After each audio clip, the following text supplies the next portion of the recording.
What's going on, guys? Welcome back to the channel. I'm not gonna lie, I went a little MIA there for a few weeks, but I'm ready to jump right back into things, so let's get into today's video. Now, if you clicked on this video, you're probably struggling with something a lot of people struggle with, especially in the beginning, including myself. And that's why I want to share these 5 tips that I use every time I need to get in front of the camera. Let's go.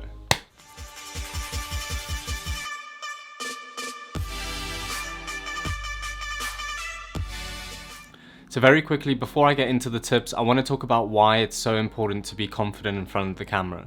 And the reasoning is very much the same as if you were doing a speech or a presentation in front of a real live audience. It's going to be difficult for people to take you seriously or have confidence in what you're saying if you yourself are not confident when you speak. No matter how knowledgeable you are about your subject, if you are, speaking in a monotoned accent or not very lively, or you're looking down the whole time or constantly looking around somewhere, it's going to be hard for your audience to keep engaged and feel comfortable with what you're saying.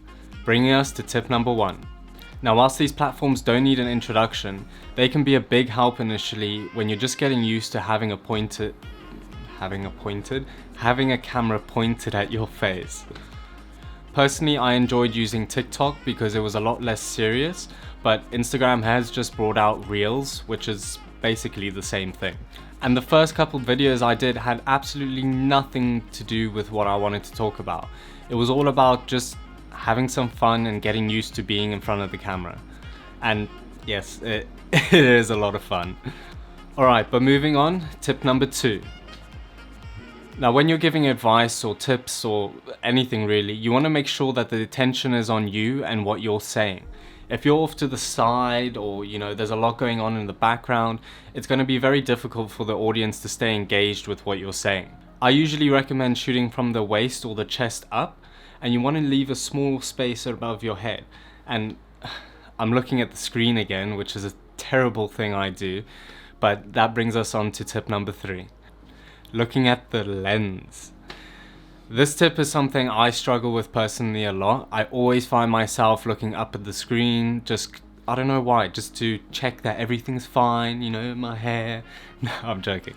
I don't know, I guess it's an insecurity thing, but it's very important to make sure that you stay focused on the lens. And I found that everyone kind of has their spot that they like to look at on the lens. So I've heard some people say they like to focus more on the right of the lens or in the center directly. Wherever it is, just make sure you are focusing on the lens so that you are actually speaking to the people that are watching. Maybe you've noticed that even when you're watching a YouTube video and whoever is talking, they're looking or checking something in the distance, you kind of find yourself wondering, what do they keep looking at? And you actually get more interested in what could possibly be behind the camera or what they're looking at than what they're actually talking about. So it can be very distracting. Tip number 4. Now, some of you might have read that and gone, what do you mean no one cares more than you do? What I mean by that is a lot of the times we set ourselves such high standards that it prevents us from moving forward or just getting something done. I'm definitely guilty of this, and I've wasted way too much time just procrastinating or overthinking things instead of just getting it done. And I'll give you a first-hand example. I uploaded my first 4 YouTube videos and I got some good feedback, especially on the video quality. But one of the freaking comments I got is that I needed to up my energy in my delivery. They thought the video quality was good, the information was good, but just my energy in general needed to be lifted. So, and I knew this. I knew that I was, speaking a bit more monotoned and I didn't have as much energy, but I still let it get to me and I stopped posting. So I didn't post my next video, this one. And there really is no secret how I came over that. I literally just said, screw it, Nick. This is what you want to do. You need to do it. Go do it. Tip number 5. You want to remember that your camera is your friend, and it's quite an intelligent friend. So don't worry if you make a mistake or you messed up on something. If necessary, you can always retake that part or retake the scene. But when you're filming, you have a lot of flexibility. So I've made countless of mess ups in this video, and I'll usually just cut it out in editing. But one thing I would definitely say is you want to watch that you're not spending so much time worrying about what you look like, what you sound like. I know in the beginning, you know, I did it too. I would stop the camera, check, how did I sound, how did I look, oh, I need to change this.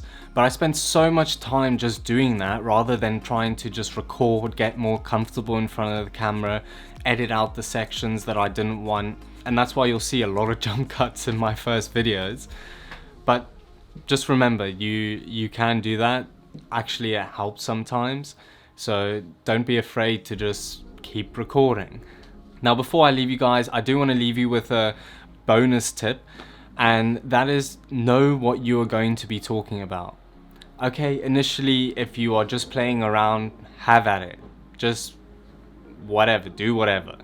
But when it comes to making your videos, it is very important to have some sort of script. Whether you are making bullet point notes about the main topics that you are going to cover with a little bit of additional information under that, or you are going to write up a full script, I would definitely recommend having something. In the beginning, I found that I needed to make a full script, and I'd kind of go over that and memorize it, but I found that that did make me more robotic. So I'm trying to now, you know, shorten the script, just mention my key points, and naturally make it come across. And if you guys are looking for some help on writing a YouTube script, I will be dropping a video of that, so I'll be sure to link it in the bio or have a click card. But that brings us to the end of this video, guys. I hope you found some of these tips helpful. I know I still use majority of them when I get to sit in front of the camera. Let me know though what some of your struggles are in the comments, and don't forget to hit that subscribe and like if you enjoyed this video. If you guys did watch some of my other videos, I'd love to hear if you notice anything different in my confidence being in front of the camera, because that's something that I really try to focus on this time. But other than that, stay safe, guys. Boom.